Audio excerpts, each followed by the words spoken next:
Hello again, everyone. This is Jan from New York City, and my channel name is Jan from New York City Saves Money. Hey, welcome to part 2 of Your Word, and I Heard, the show where you are actually the star of the show. Yeah. I'm taking a back seat on here. I'm just a messenger. Hey, how's everybody doing today? Welcome Saturday. Although sometimes it feels like one same day lately. Anybody else feeling that way? That's why it's really important to do something once a day at least that's a little bit differently from the rest of the day. But tuning into this channel could certainly help. I want to talk to you a minute about establishing a food pantry for yourself, okay? Your own personal pantry, the place where you go to shop at times, good times, bad times, tough times, but that is like your food stockpile safe haven, if you will. And I know you guys out there know much more than I do about anything like that, because being a Manhattanite, okay, it is a different world in many ways in how we live. Like we live in places that are called apartments, but should actually be called closets, because when you live in the city, you're looking for location. Ask any Manhattanite. They don't really care if they're living in some do, but they don't really care if they're living in a 200 foot space, as long as it's, let's say, near the theater district or whatever, because real estate can be very dicey in this part of the world. But having said that, you also do not have the opportunity to set up a normal, if you will, personal pantry. It's like, you even say the word pantry and people that live in like the heart of the city are like, what the heck are you talking about? Oh, you mean that cardboard box in the corner?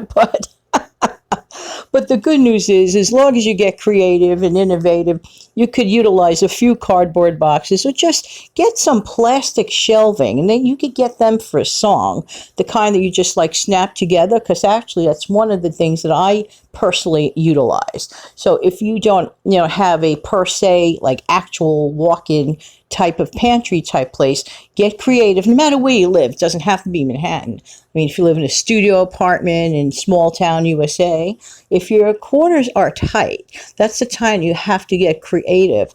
But I do have a question before I go into the segment of reading all of your really fantastic tips that I've come across. And there will be a part 3, by the way, tomorrow. So please come back to it. I do have a question. What would you experience, like homesteaders or people that have, set up your own stockpile? What do you consider as basic necessities for your stockpile? That's the question for today. And I really think it's actually a really important one, because I may utilize your answers either tomorrow or on the show of this show in about a week, because I think I'd like to do this probably on Fridays every week, the Your Word and I Heard show. What do you think about that? But this is an important question. What do you consider the absolutely basics that you can't do without and must be constantly in your stockpile? Because you could give some of us, less efficient or less knowledgeable or less experienced, or you're just young and you're just starting off, the answer to a really important question. And then when I get back, we'll talk more about all of this. But then, feature you. Be right back. Hey, thank you so much for sticking around. And we're working on building up our stockpiles. Now listen, just because we're going through tough times doesn't mean we don't like dessert. Just saying. So anyway, I came across this video, and it's called Homemade Frozen Yogurt in 5 Minutes. Admittedly, I find that the title doesn't quite correlate maybe the way I would have written the title, but everybody is different. But basically, this title, it's not that you're making the yogurt frozen homemade, okay, and freezing it. No, you're already using store-bought yogurt, okay, and she shows you that. But if you have your own yogurt, go with it. Why not? I'm just saying. So basically the title is Homemade Frozen Yogurt in 5 Minutes No ice cream machine needed. Now, I was watching this method, and if you have a food processor, and if you don't have a food processor, you can certainly use a blender. The beauty of this video is that basically the ingredients are very, very simple. I mean, I was just about doubling over with a heartache of pain that I wasn't able to make the chocolate banana one because I'm out of bananas at the moment. And but there's a strawberry one that you can make. And then she also tells you how to do the pineapple coconut. All of this is done in less than in like 5 minutes. 5 minutes, simple ingredients, and all you need is a blender or a food processor and a couple of basic ingredients, and she will tell you that. So I'm going to link that video up in the description box below. Now, enough blabbering about all that other stuff. Okay, turning the microphone here to you guys, okay? We have Miss Olivia Willis. And hi, Olivia, how you doing? First of all, thank you very much all the time for your wonderful suggestions. She is one of my favorite commenters. I mean, I have a lot of favorite commenters, but Olivia too. And I love this tip that she had mentioned not too long ago when it comes to recipes that are like minimalistic type recipes, which we could all use now. And this one, basically, she's saying to add tuna and peas to macaroni and cheese. And Olivia also mentions to add an egg if you don't have, certain ingredients to buffer it up. Like, for example, if you're out of tuna. Very, very good. Hey, another one from Charlotte. Charlotte Taylor. Charlotte Taylor mentioned something that, I could have had a V8 moment hitting my head, but this is not with V8. Charlotte Taylor mentioned something very yummy. Fish cakes. I completely forget about making fish cakes, and when you do make them, they're really good. So she says here, fish cakes, you can basically get fish cake mix, tin of sardines, a small onion, or of mackerel. And I would actually suffice it to include probably tuna, probably salmon. This is just my throw-in, not hers. And you could add onion and mashed potatoes, and put the whole thing together with an egg in it. And then, fry that thing up. Yum. She also mentions, let me make sure I have this properly. I hope I'm crediting it to the right person. Hey, don't be mad at me on this. But anyway, I believe she also mentioned about crepes. Making crepes, simple crepes with flour and water, and add your own topping. Now, that's too simple. And that's exactly what I'm looking for. The simple surprise stuff. The stuff you don't think about. Making crepes. Wow. Have you ever made crepes out there? Are they hard? Let me know. Let's be realistic. Tell me, is it hard out there to do that? Let us know. Okay. All right. Next, let me get over to... Hey, Lisa Miller. Good morning, good afternoon, good evening. How the heck are you? Anyway, Lisa Miller. Lisa Miller, she adds comments, a lot of comments, and they're always good, too. You guys are all good. I wish I could just hang out with every one of you for a few hours. Anyway, Lisa, thank you for your comment. And it's basically 1 can of corned beef, yes. 1 can of diced potatoes and a small onion. You saute the onion, and then you add the corned beef and mashed potatoes or diced potatoes. Then you put an egg over it. Yum. Yum, yum, yum, yum. What I do like a very lazy version of that. Okay, she does the better version.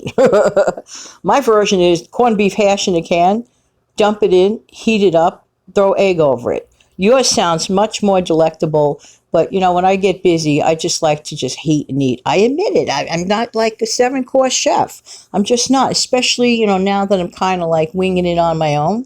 I just don't have the desire to go into, right now anyway, the desire to go into the 4 or 5 course meals, especially when you're by yourself, Keep it simple, sweetie. Just saying. Okay, let's see. Let me get it right. I don't want to screw it up.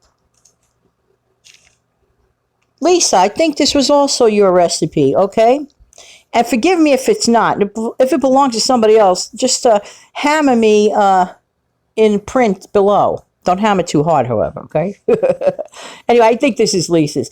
In addition to it, basically pouring Yorkshire pudding, which I understand because I don't know this for a fact. I never ate Yorkshire pudding. I never made Yorkshire pudding. My disclaimer here. But I like this method. Basically, it's made with pancake mix, but I think in smaller degrees of measure, okay? And then you make that batter, and then basically you pour it over sausage and bake it in the oven. Never heard of this. This has to be really, really good, you know? Oh, by the way, head on over to the Rhoda Stone show, because not that you haven't already, I bet many do. And I know you've heard me mention her name about like 6 billion times. Why? Because there's a reason. Because she's good. But the other day I tried something I never did. I made one of her white gravies, because around here we don't really like do too many white gravies with things. And I said, you know what, I just want to try this method for the fun of it.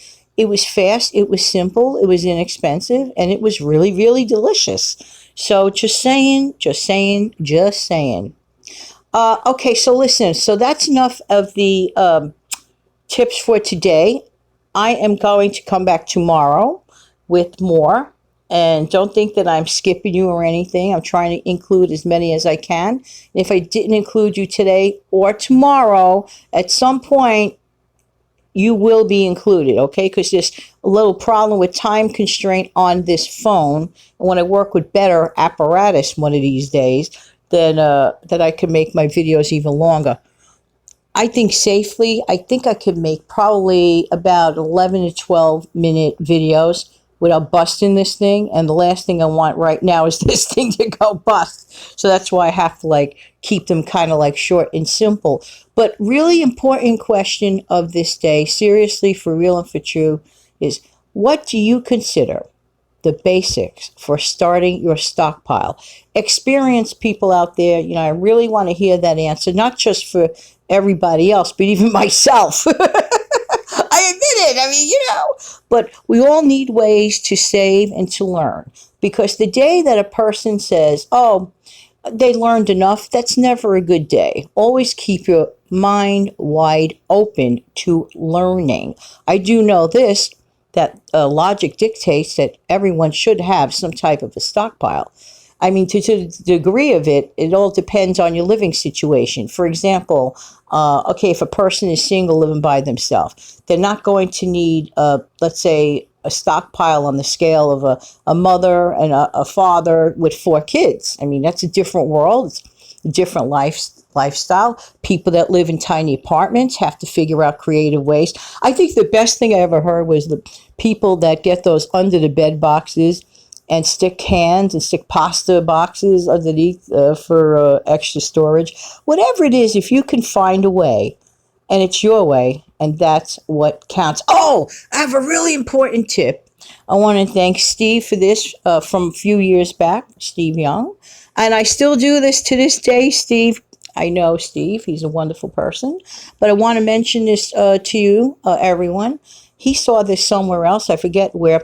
Basically, if you're running low on jelly, and you like peanut butter and jelly, or you like cream cheese and jelly, or you want to stretch that jelly, or you don't want too much sugar in your mouth or your kid's face, take your item, like your peanut butter, for example, in a separate bowl, and add a little bit of the jelly, and you whip it together.